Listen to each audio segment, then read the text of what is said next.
And dear students, welcome to smart classes. जैसा कि आप अगले वीडियो में देख चुके हैं, उत्तल दर्पण का समीकरण निकाला गया, दर्पण का समीकरण जिसे कहते हैं, ठीक है।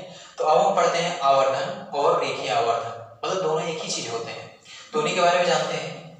तो आइए उसके डेफिनेशन से स्टार्ट करते हैं। तो डेफिनेशन है, दर्पण द्वारा बने किसी वस्तु के प्रतिबिंब की लंबाई तथा उस वस्तु के लंबाई के अनुपात को प्रतिबिंब का रेखीय आवर्धन या आवर्धन कहते हैं, ठीक है। अब बात आती है कि आवर्धन का कार्य क्या होता है, ठीक है, तो उसके बारे में बताया जाता है।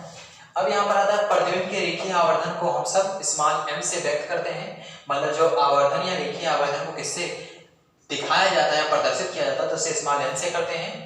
अब होता क्या है, इसे हम दो शब्द में भी कह सकते हैं कि प्रतिबिंब की लंबाई तथा वस्तु की लंबाई के अनुपात को रेखीय आवर्धन या आवर्धन कहते हैं। ये भी डिफिनेशन आपका बिल्कुल राइट है। प्रतिबिंब की लंबाई तथा वस्तु की लंबाई के अनुपात को हम रेखीय आवर्धन कहते हैं। प्रतिबिंब की लंबाई को हम सब स्मॉल i से या कैपिटल I से व्यक्त करते हैं, वस्तु की लंबाई को o से व्यक्त करते हैं। यहीं पर आ जाए कि प्रतिबिंब की ऊंचाई तो h डैश से, और कह दें कि वस्तु की ऊंचाई तो उसे कैपिटल H से व्यक्त करते हैं। अब यहाँ पर आवर्धन का कार्य क्या होता है, रेखीय आवर्धन का कार्य क्या होता है, हमारे न्यूमेरिकल में या हमारे दर्पण में कार्य क्या होता है, तो इसका काम एक ही चीज होता है कि जब न्यूमेरिकल में कहीं दिया हो कि वस्तु का प्रतिबिंब 2 गुना या 3 गुना या आधा गुना या 4 गुना या उसका 1/3 गुना, जब वो गुना की बात करे कि इतना गुना कहाँ बनेगा, इतना गुना बड़ा बनेगा, इतना गुना या छोटा बनेगा, तो उसके लिए हम सब क्या करते हैं कि जहां m होता है, m के स्थान पे हम उस गुणे को रख देते हैं जो प्रतिबिंब के बोले। जैसे देखिए, इसे प्रतिबिंब की लंबाई i हो गई, यदि प्रतिबिंब की यहाँ पर आवर्धन क्षमता में कहते हैं प्रतिबिंब की दूरी, ठीक, तो आवर्धन क्षमता स्मॉल m क्या लिखेंगे हम सब, प्रतिबिंब की दूरी u हो गया, ठीक। फिर उसके बाद क्या बोले कि वस्तु की दूरी,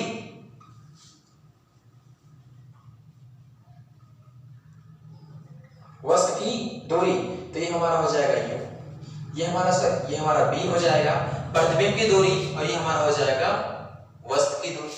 अर्थात इसे हम ऐसे भी लिख सकते हैं कि m इक्वल टू I बटा O बराबर v बटा u।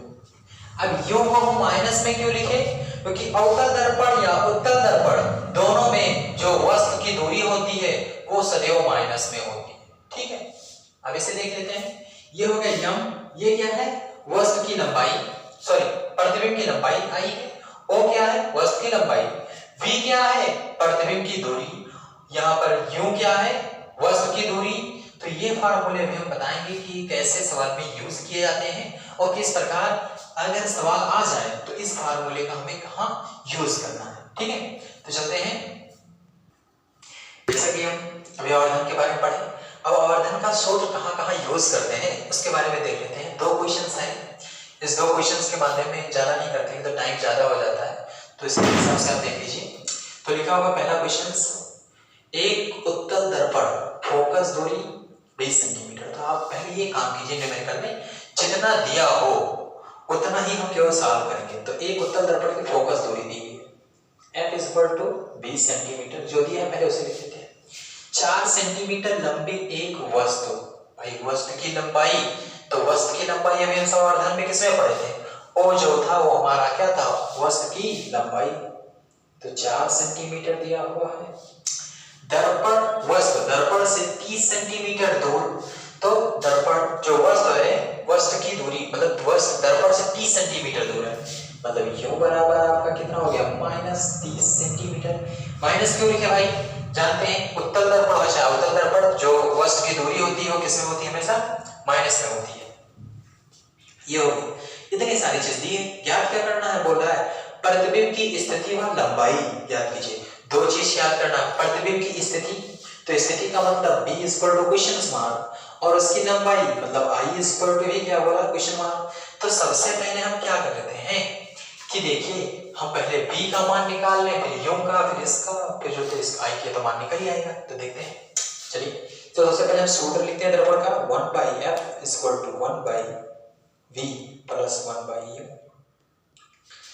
तो फोकस दूरी दी हुई है कितना 20 सेंटीमीटर दी हुई है, तो 20 सेंटीमीटर 1/20 सेंटीमीटर। उत्तल दर्पण है इसलिए इसकी दूरी क्या रहेगी, प्लस में रहेगी। v का मान दिया नहीं है तो v का मान नहीं दिया तो v वैसे लिखते हैं, प्लस लगाते हैं। u का मान दिया है -30 सेंटीमीटर तो -30 सेंटीमीटर हो गया। अब इसको इधर लेके जाएंगे, प्लस माइनस करेंगे क्या होगा, माइनस हो जाएगा। तो 1/20 सेंटीमीटर 1/v माइनस 1/30, -30 को इधर लेके जाएंगे, प्लस में हो जाएगा 1/v हो जाएगा 1/20 प्लस 1/30 हो गया। 1/v इक्वल टू 1/20 प्लस 1/30 ये हो गया। अब करते हैं 1/b, इसका एलसीएम लेंगे हम, सब करना आ जाएगा 60 आ जाएगा एलसीएम।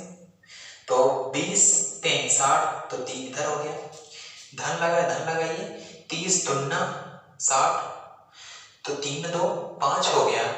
तो यहाँ पर हमारा आ जाएगा कितना 1/20 इक्वल टू 5/60। इसको इससे काटेंगे तो 12 आ जाएगा, 5 दूनी 10। ठीक, तो यहाँ पर हमारा क्या प्राप्त हो गया, v equal to 1/12 cross multiply करा दीजिए, ये गुणा यहाँ तो v इक्वल टू हो जाएगा 12 सेंटीमीटर। तो ये v का मान निकल के आ गया है। अब हम क्या निकालेंगे, रेखीय आवर्धन की सहायता से हम निकालेंगे प्रतिबिंब की लंबाई।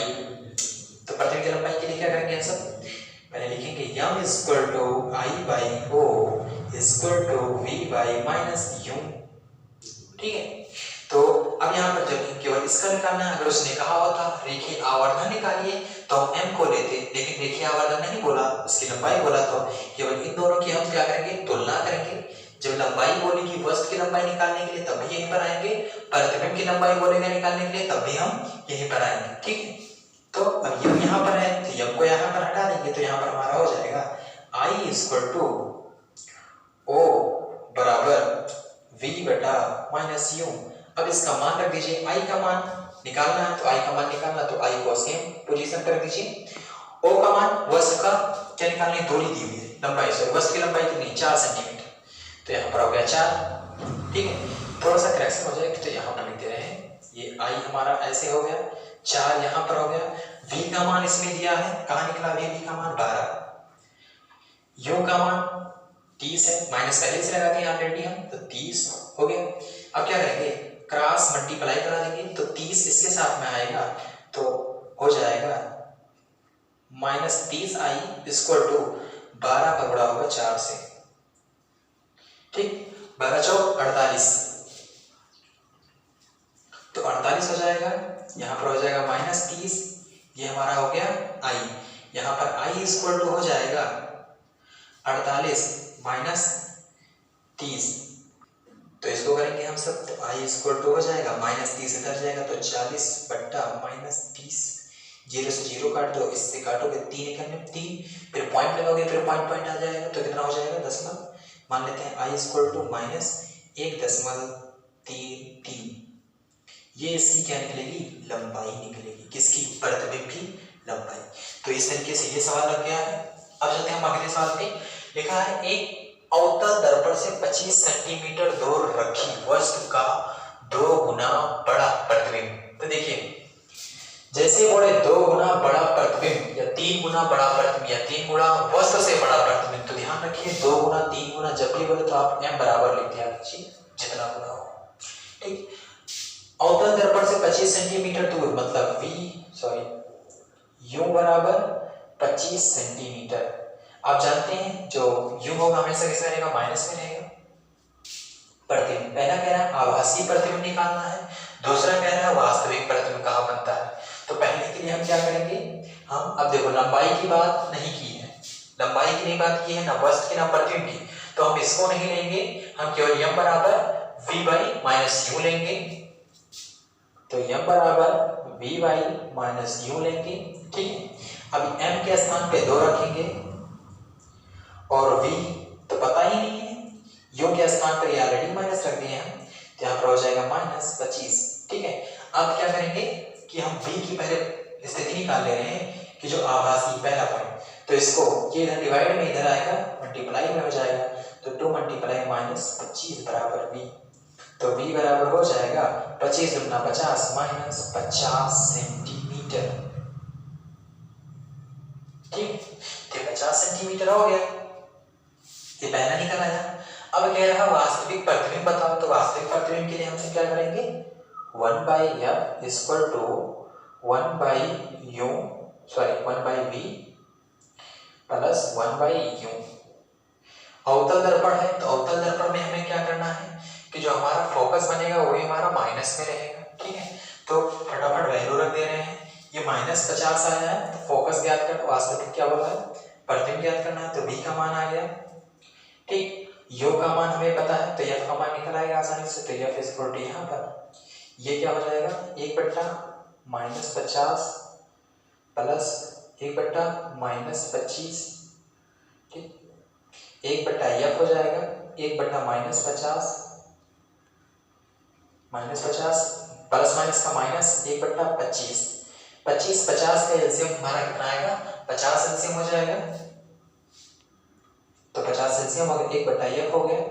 अब क्या करेंगे, 50 से कितना 50, तो कितना आएगा 1, ये माइनस ऊपर चला जाएगा -1, फिर यहाँ पर है माइनस। ठीक, 25 दूना 50 हो जाएगा, तो यहाँ पर हो गया, तो 1/f = -3 माइनस प्लस सिंपल वही रहेगा 50। ठीक है, अब क्या करेंगे, क्रॉस मल्टीप्लाई करा देंगे, तो क्रॉस मल्टीप्लाई कराने पर हमारा हो जाएगा f देखिए एक आसान तरीका, क्रॉस मल्टीप्लाई कराने से अच्छा है कि आप इतना ध्यान रखिए कि जैसे हम केवल f लिखेंगे तैसे इसको हम पढ़ लेंगे। ठीक, नीचे से ऊपर कर देंगे, माइनस जाना माइनस वहीं पर लगा लेंगे आप चाहे तो -50/3 हो जाएगा। ठीक, तो इसको जब हम डिवाइड से करेंगे तो कर लेते हैं यहाँ पर 3 को 50 से, तो 3 × 3 -2 आएगा, 0 आ जाएगा। ठीक, 3 × 6 = 18, यहाँ पर 2 आ गया, पॉइंट लगाइए, 3 × 6 फिर से 18, मतलब 16 दशमलव समथिंग कुछ आएगा, मतलब 16.66 -6.66 ऐसे आता रहेगा। तो हम कहीं मान लेते हैं कि f = -16.67। कहीं जाकर एक संख्या बढ़ जाएगी तो वहां से संख्या को कम करने के लिए सार्थक अंक का यूज कर लेंगे, इसको लगा देंगे, तो f इतना आ जाएगा। ठीक है, तो ये 2 सवाल थे आवर्धन क्षमता के ऊपर। ऐसे आप ढेर सारे सवाल लगाते रहिए। ठीक है, अगर कोई सवाल नहीं जानते हैं तो कमेंट बॉक्स में आप चाहे तो बोल सकते हैं।